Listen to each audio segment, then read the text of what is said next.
Šodien parunāsim par vienu īpašu namu Vecrīgā. Tas ir Pilsielā 11. Daudzi to sauc par Džulietas māju.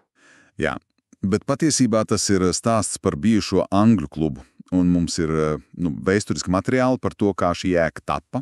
Tieši tā, par tās arhitektūru un ko tā īsti nozīmēja Britu kopienai Rīgā tur 19. 20. gadsimta mijā. Mēģināsim saprast, kāpēc tā radās un ko, šis nams mums stāsta. Un tas viss sākās jau agrāk, vai ne? Ar Britu ietekmes pieaugumu Rīgā. Protams, bija Hansa, bija holandieši, bet jau no 18. gadsimta vidus Briti kļūst aizvien redzamāki, parādās konsulāts, tā sauktā faktorija. Tāda kā tirzniecības pārstāvniecība. Jā, tieši tā. Un modernāk angļu stils. Tā 5 o'clock tēja, klubi pēc angļu parauga. Un 19. gadsimtā tas viss kļuva vēl intensīvāk. Noteikti. Sākās industrializācija, dzelzceļa būvēja, Rīga, Daugavpils, tas bija 1805 iestāsties gads, jā.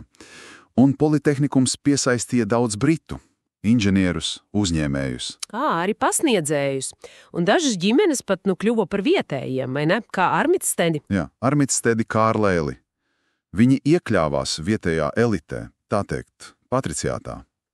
Un kļuva skaidrs, šai kopienai vajag savu vietu. Un tā nonāca līdz angļu klubam, Pilsielā.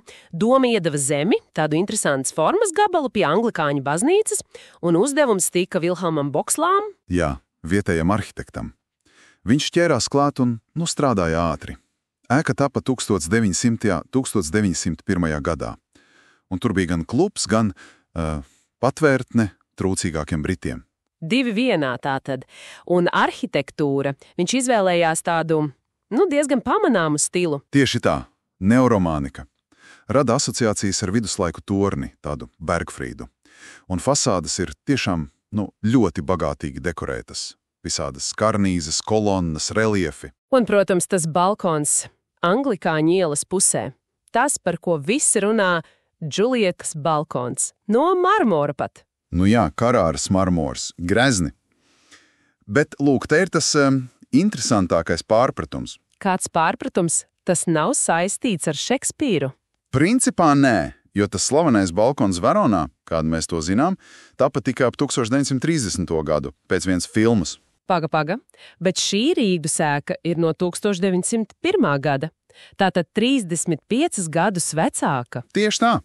Un vēl Šekspīra lugā Džulieta parādās logā, nevis uz balkonu. Tā kā tā līdzība ir visticamāk, vienkārši sakritība. Neticami. Tātad viss stāsts par Džulietas balkonu Rīgā? Tā iesauka pielipa vēlāk padomlaikos. Tīra sakritība un interpretācija. Skaidrs. Tas ir interesanti. Bet citi īsti britu simboli taču ēkā ir. Jā, protams. Virs otro stāva loga ir reliefs, tur ir Anglijas rozi, Skotijas dadzis un Īrijas āboliņa lapa. Skaidri Lielbritānijas simboli. Un vēl kaut kas? Jā, skurstenis, tarptaktsanktēts izcelts fasādē. Tas ir ļoti tipiski angļu arhitektūras elements, tas čimnī. Un otrā stāva logu formas šķiet esot aizgūts no Neimaņu Koknenses pils zīmējumiem. Un pie ieejas Anglikāņu ielas pusē ir tās skulptūras, 2 zēņi. Tas izskatās, diezgan skumjas. Jā, ļoti skumjus, nogurušas sejas. Ko tās nozīmē? Te ir vairākas versijas. Varbūt atgādinājums par Dikensa varoņiem, par bērnu darbu impērijā. Vai varbūt vienkārši par to patversmes funkciju, ka tur bija vieta tiem, kam klājās grūti? Iespējams. Nav viena skaidras atbildes. Tas piešķir namam tādu kā papildus noslēpumainību. Un iekšā? Kas tur bija un kas notika vēlāk? Iekšā bija viss klubam vajadzīgais. Biblioteka, lasītava, atpūtas telpas, biļārds, protams. Padomu laikā tur bija ārlietu ministrijas filiāle. Tad gan daudz kas pazuda. Kas pazuda? Piemēram, krāsainie jumta dakstiņi, bija narvaļa formas veirādis, tas viss pazuda.